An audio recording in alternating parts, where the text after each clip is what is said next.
conservative new media viewers and JLin fans around the world. What's going on? This is the first video comments response video that we're going to do here. And this is coming after the game number 55 video, which was about the Houston Rockets losing to the Los Angeles Clippers right before the All-Star break. Now, I was saying in the little setup video to this, I put a video up saying, hey, look, this video that I'm doing right now is going to come, so check out for it. We haven't had a chance to talk about Jeremy in a couple of days. I'm kind of having withdrawal, and I figured some of you are probably feeling the same way. So that's one reason why I wanted to do this video. But also I mentioned in that other video that I wanted to start trying to do these comment videos just because I don't have a chance to answer all the comments when people leave them in the comment sections of those different videos. So I'm probably going to try to do these videos in the off days when there's not a game, just to kind of fill the gap, and I have a little bit more time to do it then. So let's just go for it, and we'll hopefully you guys will enjoy it, and I will do my best to make it interesting. First of all, I just want to quickly go over my own background, because people ask me sometimes, Paul, what's your background? What are your credentials, et cetera, about talking about basketball, and I call myself the NBA expert. I started out with John, with JDV. We both started out in sports media in 1997. We worked for a radio station in Sacramento, California, doing sports. And we covered like the Oakland A's, the Golden State Warriors, the Sacramento Kings, teams like this. So that's when I got my official start in sports media. And, we'd go and talk to the A's, the Oakland A's players for Major League Baseball and this type of thing. So that was my first official foray or experience being in sports media, and that's whatever that is now, 16 years ago. And learning how to do sports radio like I did. John was more of the on-air host, and I was doing more of the production, although I would also come on the air and participate in some of the on-air stuff as well, and interviews and this type of thing. So that was the first thing that I did. In the last 7 or 8 years, there's a site on the internet. I'm not going to mention the name of the site, but there was a site that would attract a lot of pretty high-ranking sports media figures. And I was a member of that site, and it was good. I got to talk with a lot of pretty well-known people in the sports media world and just kind of exchange ideas and go over story concepts, kind of compare writing and get feedback about my own work. And I developed some relationships there, and I was told by some of these people, I'm not going to name names, but you'd know some of these people. That's probably the easiest way I can say it. If you watch much sports media and read much sports media. And it helped me out, like develop my confidence, because a lot of these people would tell me your writing's really good. I had these people would ask me questions about, what do you think about this story? What do you think's a good idea for a column, based upon this story and stuff. So it was good. I developed some relationships there and built up my confidence in terms of being able to present my ideas in written form. And so it was good. That was a really good experience for me. I've been asked to write for a number of different websites over time. Most of what I've done in terms of writing has been just kind of voluntary. Like I've done stuff like Bleacher Report, just I would write when I wanted to write. I've never worked officially as a writer for any site, although I've been asked to do so. It just wasn't the right time, and I wasn't able to do it when that time came. I was where I went to school at. I studied history, but there was a heavy emphasis on writing, and you were almost graded as much as a writer as you were as your history, learning history. So that really helped me in terms of my ability to communicate in a written way. As I've told you guys before, I've watched the NBA for 30 years. I've played basketball pretty much my entire life. I've studied and analyzed basketball pretty much my entire life. I've done a little bit of coaching, nothing major, but I've done a small amount of coaching. And I've written about the game and talked about the game on the internet for probably 20 years now. I mean, I was on the internet 92, 93, 94. I mentioned before the site clutchcity.net. Clutch had that site up probably 95, 96, and now he's changed it, and he changed it to clutchfans.net.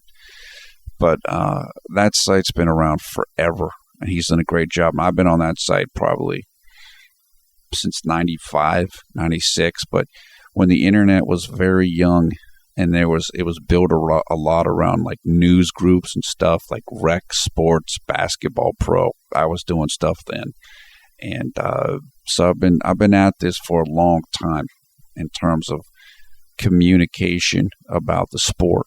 And I mentioned before with Jeremy, John and I just we got caught up in Linsanity 1.0 last year, just like the whole rest of the world did, and it just fascinated me. And I like Jeremy a lot. I like what he's about, and I don't know, somehow I just started doing these videos, and it's really enjoyable.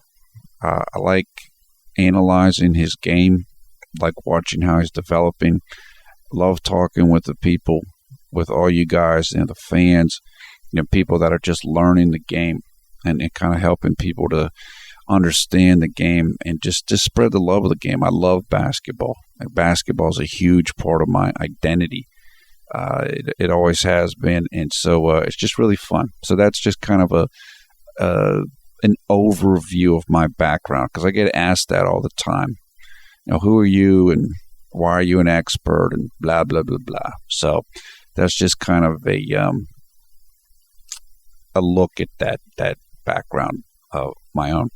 Now, I wanted to get into Hqatran was talking in the last video, in the number 55, game number 55 video, about, hey, can you make these shorter, the videos shorter? Or he and I talked privately, and he's like, what you should do is put timestamps in the video, specifically put them in the video description so that people can go to a specific time in the video.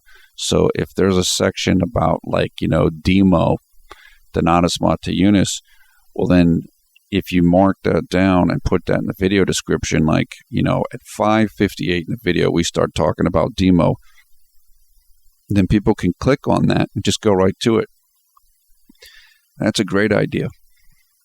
That's a great idea. That really helps out. I was thinking about some way, as the videos have gotten longer, to be able to index that and have it so that people like Hqatran and others who can't watch the whole video or listen to the whole video, they can do that. They can get to the section that they want to do.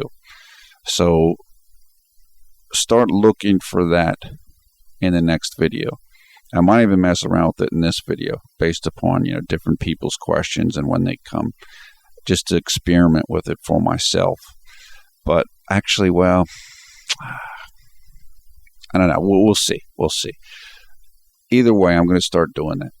And so hopefully that'll work out. I'm actually going to need you guys' feedback on that, because I can't really go to the page. Sometimes it's just like as a partner, you're not always supposed to go and watch your own videos. So I won't be able to look at the video description, so you guys can tell me if the little timestamps work or not.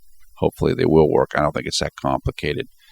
I've seen them before. I don't know why I never thought about putting them in our own videos, but it definitely is something that makes sense now. If there isn't something specific, like if there's not a section about Demo or somebody else, then what I'll do is I'll just put the timestamps for each section of the video. Okay, here's the overall recap. Here's the J-Lin summary. Here's the next game segment, etc., etc. But when there are specific topics like another player or something's particular that J-Lin did or that I noticed, and then I'll try to put timestamps to those things, and hopefully that'll make it more viewer friendly. So look, like I said before, I welcome feedback. John and I are very open about that. We want to make the videos as good as they can be for everybody. I mean, that helps us, that helps you guys. So I'm glad that Hqatran brought that up, and the idea is really good. Just to let you guys know, I mean, we're not at this point yet, but we're going to keep doing videos in the off season the same way that we did this last off season. When something happens or J-Lin's doing something, we will talk about that. I thought about this just because, we've had this break with the All-Star game. It's like, well, there's no videos. It's like, we're dead air. There's nothing coming now. We'll keep doing J-Lin videos in the off season. I'm sure Jeremy will be doing various things. I don't know if he'll be going on another tour of Asia or what he's going to be doing. I'm sure he's going to be working on his game. But, when stuff comes up, we will continue to do that. So you can look for that. Okay, let's get to specific comments and commenters. Now, what I'm going to do also is in the video description, I'll put a list of commenters that I'm going to respond to and try to make it as thorough as possible, include everybody. So you can see if your name's in there, the comments are in there, then, you're going to get mentioned in the video and your comments going to get mentioned. Now, just to be clear, I'm not playing favorites about who does and does not get in the comment videos. It's usually just going to be people that I haven't had a chance to answer. After the games and after I put the video up, I try to go into the comments and talk with people just because it's fun. We all want to talk about Jeremy and the game. Sometimes I don't get to do it that long. Sometimes, people add comments later when I'm not around. So these videos, these comment videos are mostly to try to answer the comments of people that I didn't get to talk to. So it's just more of a timing thing. Again, I'm not, it's not playing favorites. It's not anything. It's just who I didn't have a chance to respond to. Okay, Gamer, you asked me what I thought about the All-Star game. We're not going to do a video about the All-Star game. I'll tell you the truth. I actually did not watch the All-Star game this year. And the reason why I didn't is I've watched so many of them. It's kind of the same thing every single time. I like the All-Star game. It's fun. It's a good exhibition of what guys can do and throwing the ball off the backboard and dunks and all this stuff. But I've seen it so many times that it's kind of lost a little bit of appeal to me. Like, I watch the All-Star game if Jeremy Lin makes the All-Star game because that's something new for me as a fan. But the game doesn't mean anything. And so it's not the same thing for me. In Slumble A's, I'd rather watch a regular season game than the All-Star game because the regular season game means something. Now, I know that the games are fun and there's exciting stuff when it's a close game and stuff, but that's just my own personal opinion. I like it. It's good for the fans. It's good for marketing. People want to see the stars and see them interact and see them have fun. but I just did not get a chance to watch it this year. And actually, I didn't watch any of the events, including the skills challenge with Jeremy. It's that's just kind of where I'm at as a fan, because I've seen everything so many times before.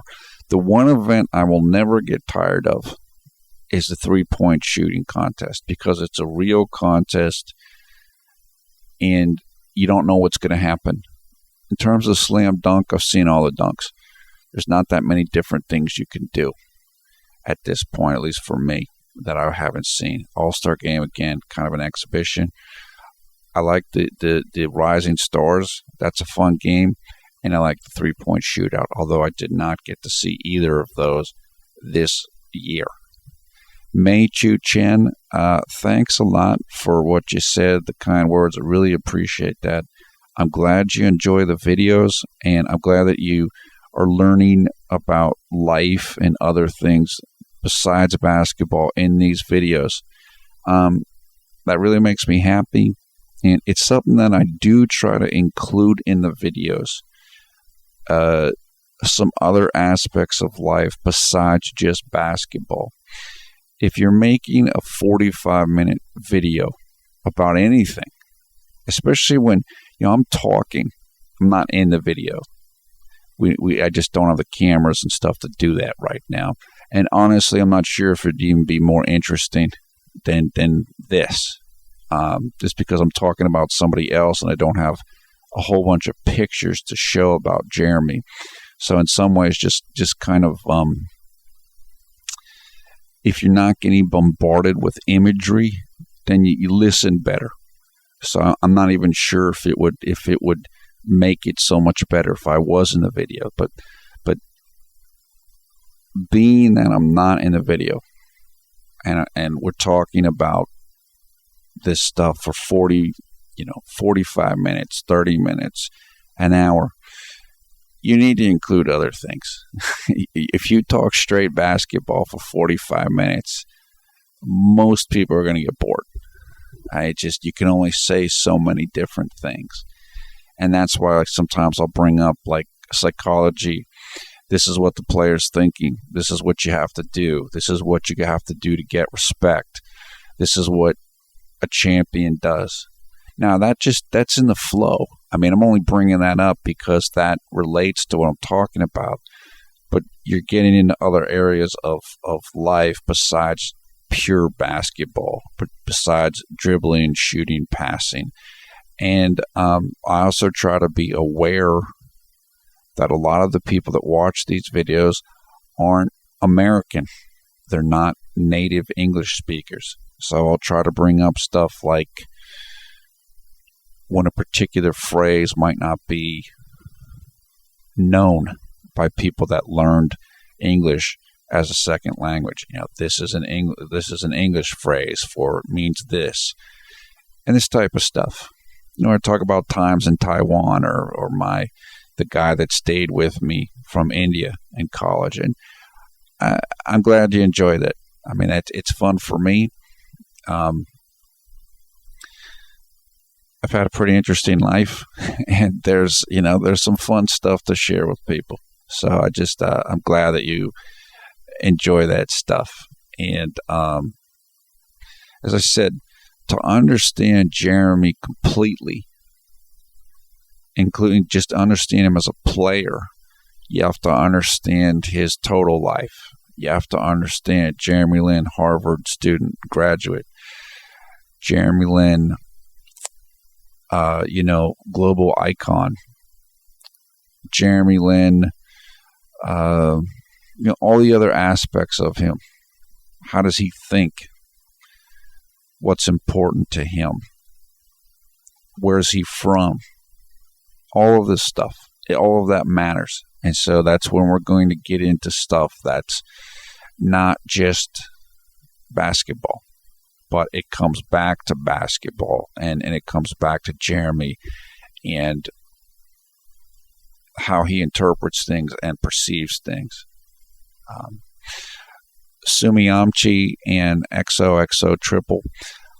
look, I've told you guys before, I'm not the biggest Kevin McHale fan in the world as a coach.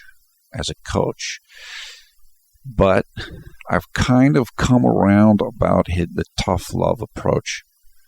And I mentioned that in one of the recent videos where I do really believe that if Jeremy can get through this kind of pull you out of the game and yell at him and all this stuff, that's going to help him. And I mentioned this like with Kyle Lowry. I mentioned this with some of the other guys. There's a lot of guys in the league who can't deal with that. They're not used to coaches that are tough. They're used to, they're kind of ordering the coaches around. That's not always the best thing for anybody. And again, I made the analogy to like kids. If you have kids and you're letting them eat sweets all day, or LeBron James and his entourage maybe trying to get Eric Spoelstra fired in year one with Miami. Sometimes you need somebody to kind of teach you discipline. And so if Jeremy can deal with that, and I think he can, I think in a couple of years he's going to be a much better player. And as I said, the point guard has extra responsibility, extra pressure.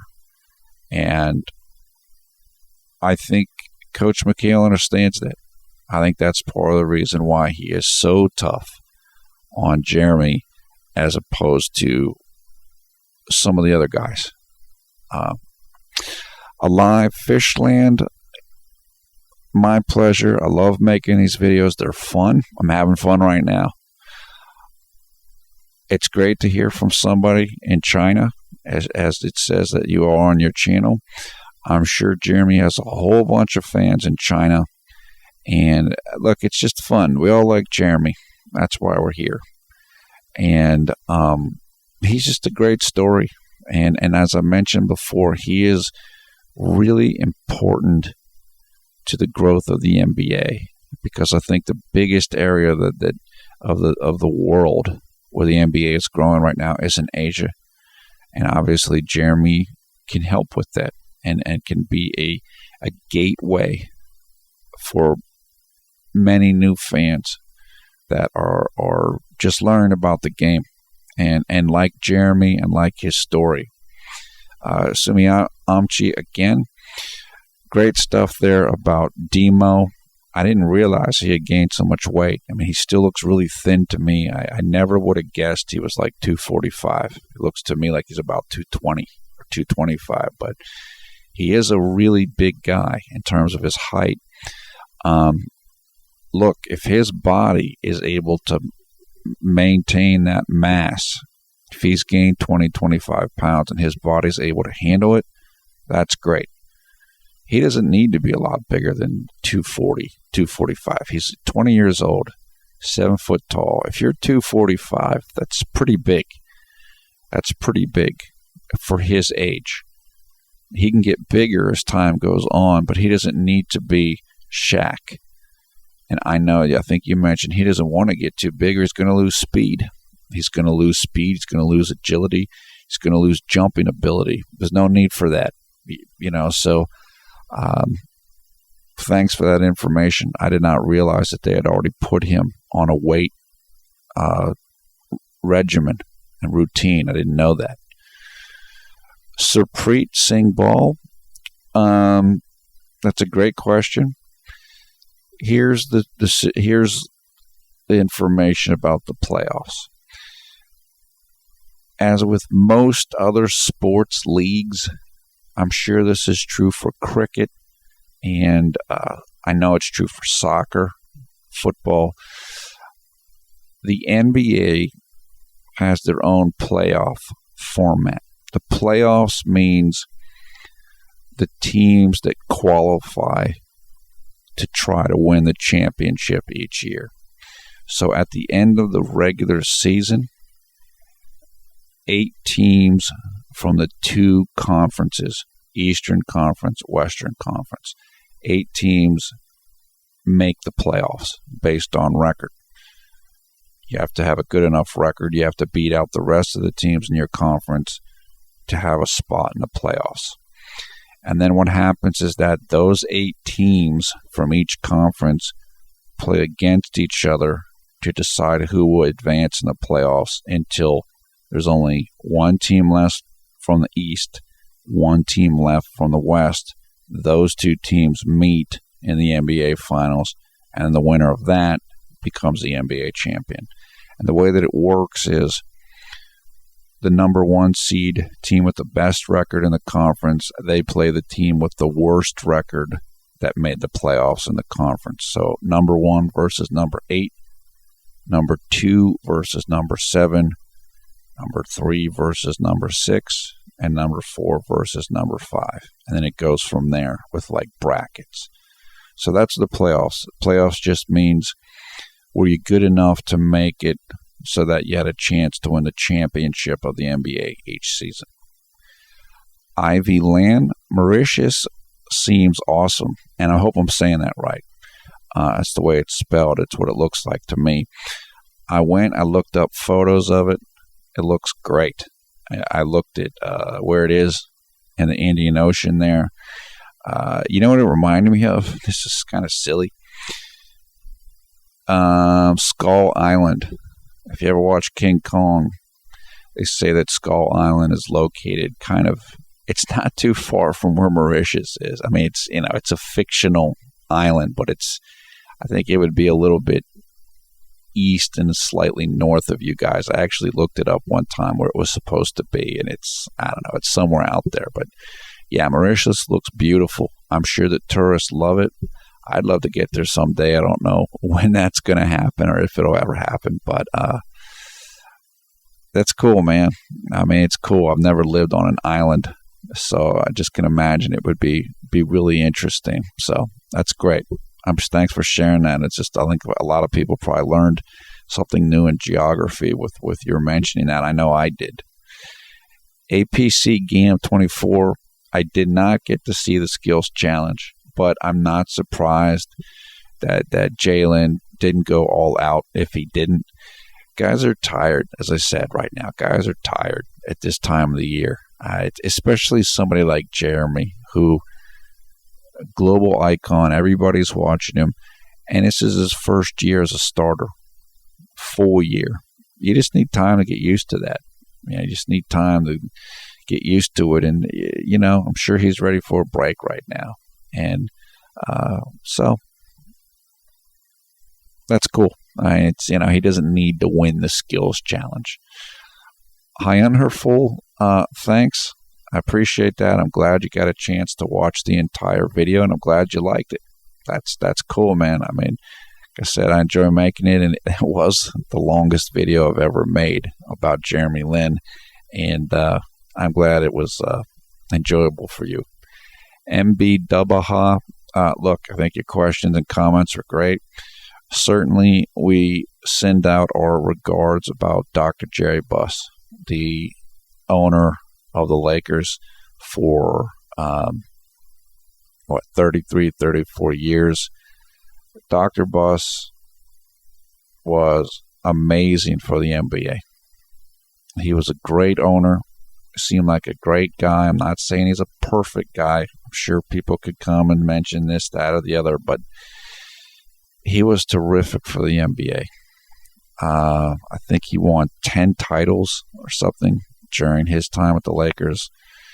He helped build the game up at a time when the game was really struggling. I mentioned this. I will write a lot of posts over at Real GM and their basketball forums, and I'm Hot Rocks 34 over there. That's my name. And I mentioned, look, Jerry Buss was one of the most important figures in the NBA becoming what it is. David Stern is probably the most important figure in terms of non-players, but Jerry Buss is another one of the very important figures. He could have been a bad owner, but he was a great owner. He spent money, he treated the players well. He made the Lakers the premier, or one of the two premier franchises in the NBA. and a lot of that came because of him. And it's a shame. It's a sad loss. I feel bad for him and his family, the organization, and Lakers fans. Dr. Buss will be missed, but he left a great legacy, and I'm just glad that the NBA got to have him as an owner because he did a phenomenal job, and that is great. You're right, the game is a lot less physical now than it used to be. I remember it's totally different than what it used to be. I mean, there used to be a good amount of fighting, and you might get kicked out, maybe. You might not. If you were, you might not be gone very long. I mean, just go back to, I think it was 85 with Kevin McHale doing the clothesline on Kurt Rambis. I don't even know if McHale got kicked out of that game. You did that today, you're getting kicked out, and you're probably going to be suspended. It's a completely different thing. There's no comparison. And it's a good thing. I mean, it's a good thing. You don't want guys getting hurt. There's too much money. You don't want your stars getting hurt. And so I'm not saying it's better the way it is in a lot of ways. But it's a lot different than what it used to be. I mean, much different. I tell people all the time, Michael Jordan he got beaten up in a way that you can't do anymore. You just can't do it the way that it was done to him back in those days. Now, you mentioned about Jeremy and the referees and the physical. I do think Jeremy will get preferential treatment from the referees. In fact, when I was watching the game with the Clippers, and again, that was part of that whole, I mentioned this, that was part of the whole Chinese New Year rollout. When Ryan Hollins got the foul where he kicked at the ball, Jeremy was on the ground, he kind of fell down. That to me seemed like that was a quick call. I'm not saying Ryan Hollins didn't deserve a foul there, but he got a flagrant foul just because it didn't look good. But he didn't really do anything. But in my opinion, this is my own opinion. I'm not accusing the refs of anything here. I thought that was like the referees saying, hey, this is a Chinese New Year game. Jeremy Lin needs to be in this game, and you're not messing with Jeremy Lin. So that's just my own personal take on what happened. I'm not accusing anybody of anything. I'm not casting aspersions at anybody. The bottom line is this. It's always been thought in the NBA that the superstars are going to get the calls. Why? Because you don't want them to foul out of games. If your superstars are fouling out of games, guess what? People aren't going to watch. That's just not smart business. Well, Jeremy Lin's a star. He's a global icon. You can't have Jeremy Lin fouling out of a bunch of games if you're trying to market your product to a bunch of people who might be fans of his in Asia. So do I think he's going to get some special treatment at times or some extra consideration? Yeah, he might. I can tell you what, if I ran the NBA, I might do that. So that's probably the easiest way I can say it. Juan Days 38, thanks, man. I hope you enjoy this video, and go Jeremy and go Rockets. Dai Sun, I did this video as quickly as I could. Hopefully it wasn't too much delay. Not sure exactly what time it is in Australia right now. I don't know where you're at in Australia. If I had to guess, I would say, I don't know, maybe Central Australia. It's about 1 in the morning, early on, what's Thursday? So hopefully you get to see this before you go to bed. I don't know how old you are when you go to bed, but if not, maybe you'll enjoy it in the morning. Okay, next game is tomorrow night. against the Oklahoma City Thunder. Now, the Oklahoma City Thunder have lost 2 games in a row, and they're going to be mad. So, this game is in Houston. It's going to be a very difficult game. Hopefully everything's cool. Hopefully James Harden's feeling good after the ankle twist. I don't think we're going to win this game, but I hope we win. Look, I'm very optimistic about the Rockets' chances to make the playoffs now because I sat down with the schedules. I sat down with Rockets' schedule, Lakers' schedule, Utah Jazz's schedule, and the Golden State Warriors' schedule. Those are like the teams 6 through 10.